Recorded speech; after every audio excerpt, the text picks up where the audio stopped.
Hi guys, welcome back to my channel. My name is Tosin for those that are new here.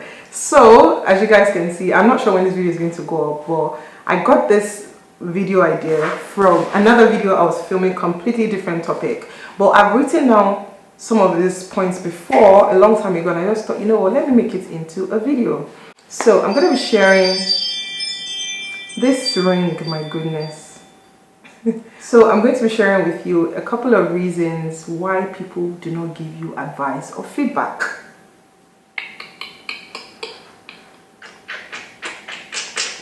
If you'd like to know more, definitely keep watching. Number one reason is that you just don't have people around you. So nobody can give you feedback.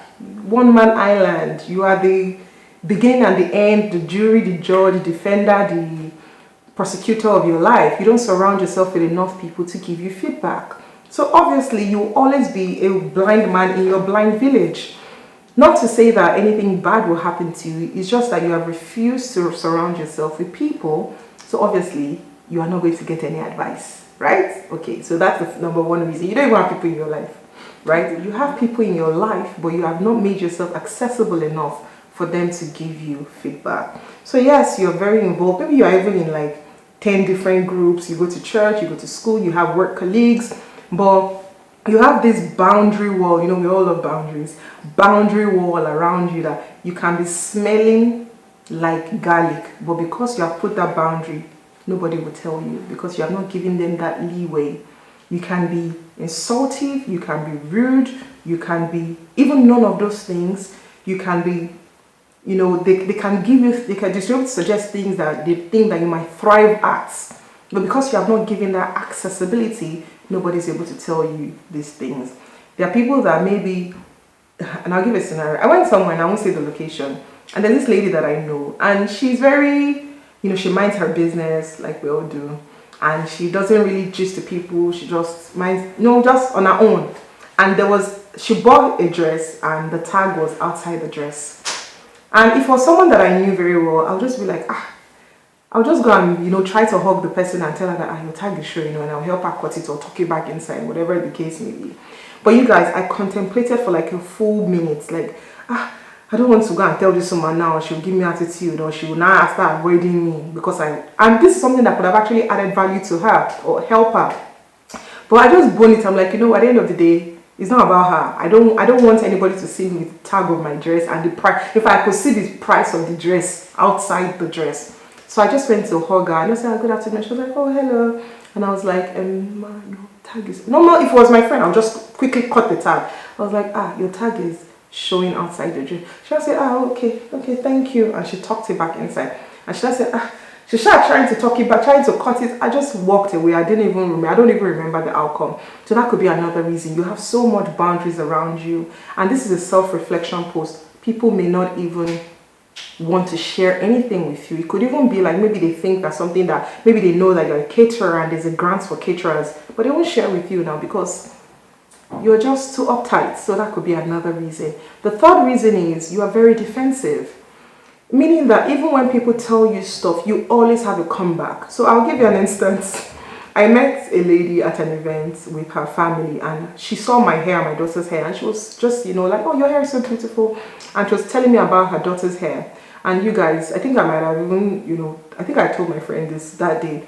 Every single advice that I gave her concerning this hair, this woman had a comeback for everything. Okay, try this product. This did not work. Do this. How will I do this? She goes to school. And I remember I'm like, so why are you asking me? Why are you asking me since you have a comeback for everything? Don't ask me. Just do what you want to do. So that could be another reason why people don't give you feedback. You always have an excuse, an explanation, a defense. And when I say defensive, people think that defensive means aggressive.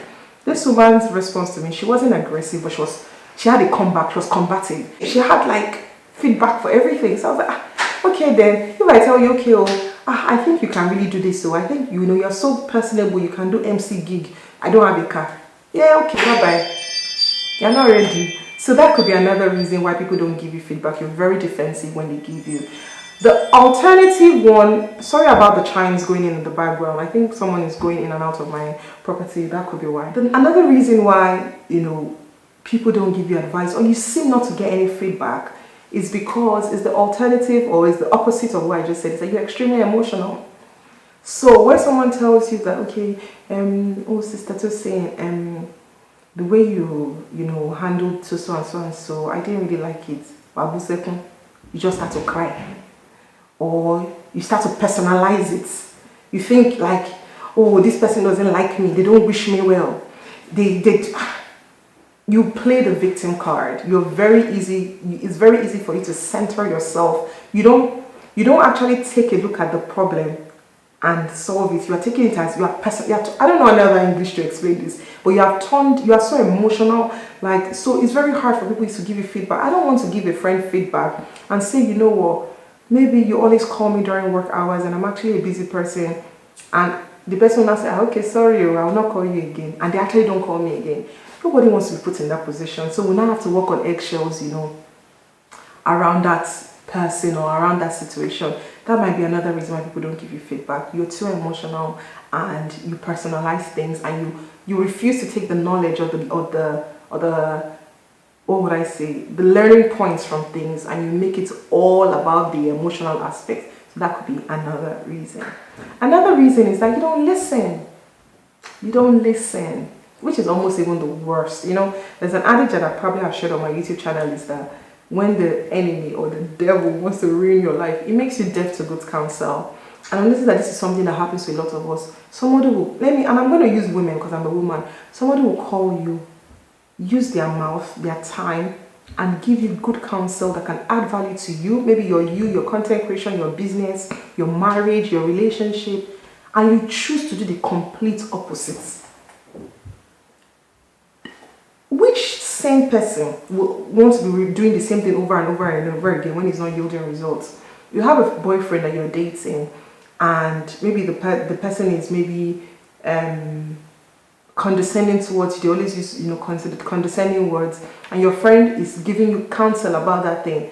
And instead of take that advice on board and maybe even break off the relationship or manage the relationship better, you just decide to continue doing what you were doing before. Or worse off, you even go and tell the person, you go and tell the boyfriend, and then two of you will now make this your friend and enemy. Nobody will tell you anything again. So that could be another reason why people don't see. Everybody, like me now, I've gotten to a point that, because me too, I have my own prayer points. If I see any relationship drama, I keep my mouth shut. I always say these things to my friends. People's husbands and their spouses are off limits. I mind my business. Even when you come and tell me personally, I'll tell you, I'm praying for you, I hope all is well, because women are very fun, except I know that this person is not that kind of person. I'm very sure, or the Holy Spirit has instructed me to say that I keep my mouth shut, because it's very hard to counsel people in relationships. I saw a funny comment. The person said a woman that is following a Nigerian pastor and a woman in love are the two hardest people to advise, and I actually agree. So that could be another reason why people don't advise you, because you don't listen. Oh, King Boron. That could be another thing. The last reason that I would say why people, do not give you counsel and you do not receive advice is that you position yourself as a know-it-all. And this is such a very easy place for us to fall in. In fact, even me, these are things that I always try to reflect. I just hope I'm not positioning myself as all-knowing, and that's why I always give caveats, even when I'm starting my videos, that this is my experience, my personal life lessons. What works for me might not work for you. I'm just hoping that people that maybe they have the same realities like me, it would add value to them. You position yourself as you know it all. You are the all-knowing. In fact, you are even a warrior. You know everything. You are the smartest. You are the most this one. You are the one that finished with first class. You are the one that you have the best job. You are the one that you don't have any vice. So obviously, the way the way you carry yourself, nobody will want to give you counsel. You always have the most opinions about every social issue. People might not just want to give you advice because you seem like you know it all. And I'll give an alternate example to this, is that there's an adage that Bible says that omotoban shikpalamangbe means that a child that opens their arms is the one that we carry. If I come and want to carry somebody's child and I do like this, obviously the child will do like this, but if the child stays like this, I put my hands back to myself. Do you understand? Maybe the child doesn't want me to lift them up. It's the same way. Sometimes if you position yourself as a know-it-all, people will be saying things that can benefit your life and they won't tell you, not even advice now. People will see great ideas that you can implement in your business, that you can implement, that you can even apply for a grant, and they won't tell you because over sabi. People will even see you falling into a ditch. They'll say, ah, no, this brother, he knows everything. So allow him, let him learn from his own lessons. And if you know, I always say this, you don't need to learn from your own scars. You can learn from the scars of others. You don't want to like fall into a ditch before I have sense. Seeing other people that are falling into their ditch with a scar and sharing their lessons, I learned from it. So just with this video, I hope I've been able to share with you, and I hope it's a personal, self-reflection exercise. Sit down and look at your life. When last did someone actually advise me or give me a different perspective? The other day, someone sent me a job listing. I did not say I was looking for a job, but it's a job listing, and the person said, you know what, I noticed you might not be looking for a job, but the description of everything in this job, I think you can do it. And I actually applied for the job because I looked at the work scope, I looked at the job specs, and I was like, I actually have the capacity to take on these responsibilities. I've not heard back from the job yet, but I actually applied, and I was very grateful that this person did not think that, oh, I'm blown, I have so much resources that I could not take on an extra task. I was very grateful for that. I'll share another scenario as well, even on my Instagram, even some of the reels that I produce that are doing very well. I have one reel on TikTok, a video on TikTok that has over 500,000 views, if I'm not mistaken. And this was an idea that somebody actually just messaged me and said, Tosin, can you do so and so and so? The next day I carried my camera, I already filmed it. And I obviously gave credit to the person that shared the idea with me. And the video went even viral, gained me following, even on Instagram, that I never thought, I would have. So it's very important that, with all those things that I've shared, you surround yourself with people. You don't have boundaries that actually rob you of opportunities. You are very accessible. You are not too emotional. You don't personalize things when necessary. You're not too defensive. You take feedback. You listen. You run with ideas. And you actually see that other people in life are also a value-added person filled with gifts and talents that can benefit you. Okay? So thank you so much. And obviously, if you're a leader and you're watching this video and you find out that people that are beneath you, maybe like your church members, your team members, your work colleagues, or even your staff, they don't give you feedback, check your leadership style. Check it. I won't say more than that. So yes, that's about it for this video. I hope this video blesses you. And obviously, as I was talking, it also blessed me as well. And please feel free to leave your comments in the comment section below. And yeah, till next time, stay blessed. Bye-bye.